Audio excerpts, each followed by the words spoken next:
My father wasn't there, but that's cool. The absent father is my heart spilled out on the pages of life.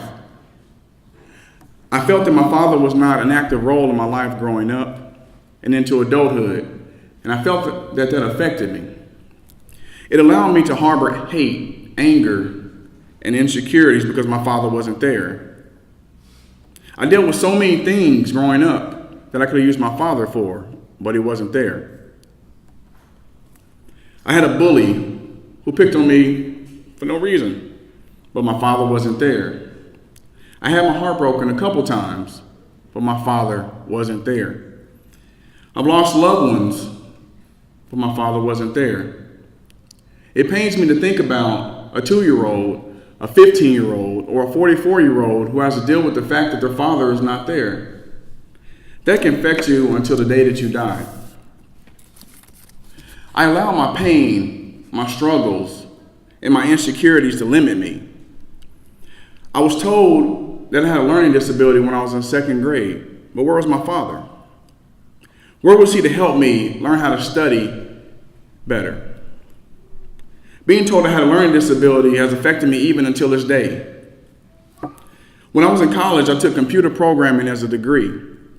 That's one of the most difficult degrees to take for someone who's been told they have a learning disability and they can't understand what they read. How was I supposed to memorize hundreds of lines of code? Where's my father to help me do that? He wasn't there. I stand before you all a powerful man, not an angry man, not a weak man, not a hindered man, but a powerful man. I attribute that to the fact that I decided to forgive my father 8 years ago at the age of 27. I forgave him for not being there the way I wanted him to be there. I wanted my father to teach me how to be a great football player. I wanted my father to teach, hello, L. I wanted my father to teach me how to ask a girl out on a date. And I wanted my father to teach me how to take care of business, but he wasn't there. I also felt like the hate and anger that I had was like being in prison. When people used to ask me about my father, I didn't want to talk about him, and that's not fair to him. I remember the pain and anger building up into my body, and when my father did want to reach out, I didn't want to hear it. I felt that I was grown, and I had already made up my decision. I felt that I didn't need him, but I did need him.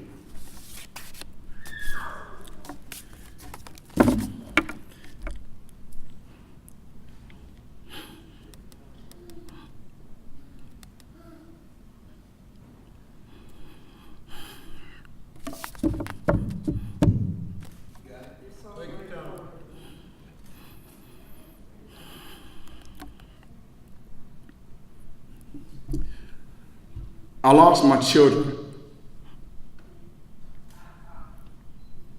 And I needed my father. But he wasn't there. I almost lost my mother. And I needed my father. But he wasn't there. I sat and watched my uncle deteriorate right before my eyes. But my father wasn't there. You know, I wasn't doing this myself. I was able to say it. Till y'all got here, now I'm tearing up. Mother, why doesn't my father love me? That is the conversation I had with my mother. That is the conversation thousands of little boys and little girls are having with their mothers.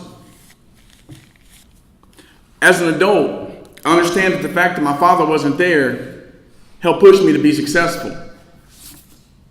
My village helped raise me. They were there when I needed them. My Uncle Sylvester is the best man I ever met. He helped me so much. I struggled when I was in college. I struggled with the pain and anger that I had. He told me to always respect my father. He did not allow me to reach for mediocrity. He wanted me to be a man, and I can never thank him enough for that. My father wasn't there, but that's cool. There are thousands of fathers just like you. How do we expect a 7-year-old whose father's in jail, whose mother's in jail, whose grandmother is only 14 years older than the mother, and she's still living her life, living in substandard housing, getting substandard education, and living a substandard lifestyle to ever make it. We offer that child hope. Hope for a better life. Hope for the fact that if he can focus on education, he can better his family's life. Hope that he is not alone. He can be the next one who creates that life-saving device. He can create the next internet billion-dollar business. He can become a present father one day. How do we expect that little girl who thinks that she's in love with the love of her life, only to find out that he's a monster? Where is her father? He is absent. We put our arms around her and show her that she never has to worry about the self-image that a man creates for her. We tell her that she never has to allow the oppression of women to affect her. She is strong, and she can become an entrepreneur. She can be a doctor, start a charter school, be a politician, or do her part to change the world. What is the difference between what we teach poor children and teach wealthy children? Hope. If it wasn't for millions of single mothers, this world would be horrible. To look in my mother's eyes and see the pain that she had to deal with was unbearable. She worked 12 to 16-hour days to put food on our table. She was the daughter of an absent father. So how is she supposed to know how to take care of her children? Her single mother was strong and ensured that my mother would be successful. My mother is an entrepreneur. She did not get a paycheck. She had to work hard for everything that she got, and I appreciate her for that. My brother was the reason for my being while growing up. All I wanted to do was ensure that he would be successful and stayed on the right track. He is an amazing person, and I'm proud of the man he has become. My father wasn't there, but that's cool. These books tap into so many emotions. I sat for hours upon hours writing these books, taking time away from my family so that I would hopefully be able to share my message with someone so they could forgive as a way to heal. Having hate for my father was not good, and I feel bad for all the years I took away from us. These books look to inspire single mothers, present fathers, children of absent fathers, grandparents, and anyone who wants to be successful when they're dealing with a difficult time. Just because you don't have your mother or father in your life doesn't mean you can't be successful. It doesn't mean that you can't go to college. And it doesn't mean that because you have a child of 15 that you can't graduate and be successful. Let's not hinder ourselves. Let's not limit ourselves.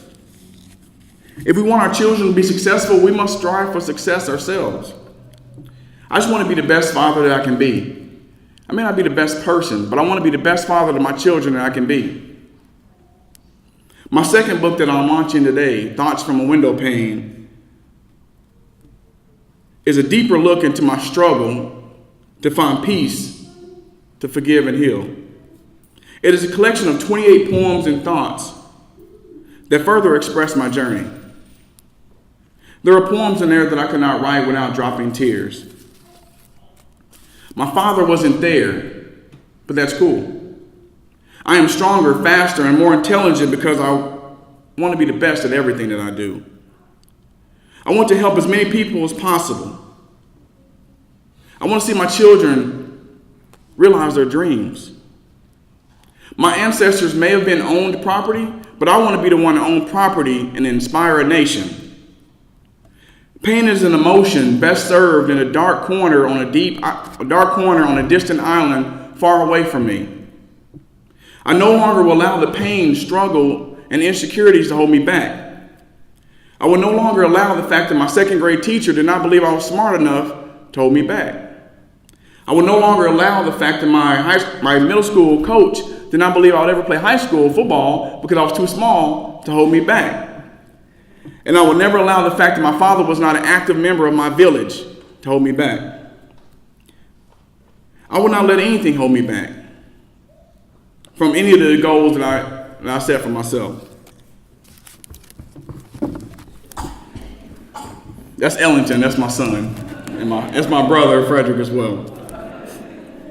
I want to take a moment to thank you all once again for coming out today. I want to thank people who have been in my village to help me.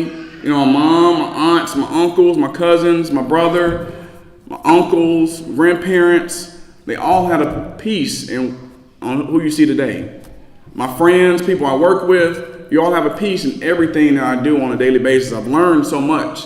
I always tell people, which is what my uncle taught me, is take the best out of people. You know, no matter, you may have some bad people out there, but take the best. There's a good piece of it in everyone. So once again, I appreciate you all. I want to thank my sister, Myra, Carla, my wife, Kiana, for always helping me out with everything that we do. Once again, my mom made the pinwheels, did an excellent job there. My aunt helped with that. My Aunt Jeannie helped with that as well. I want to thank you all, you know, because all I can say is my mom is amazing. My wife is amazing.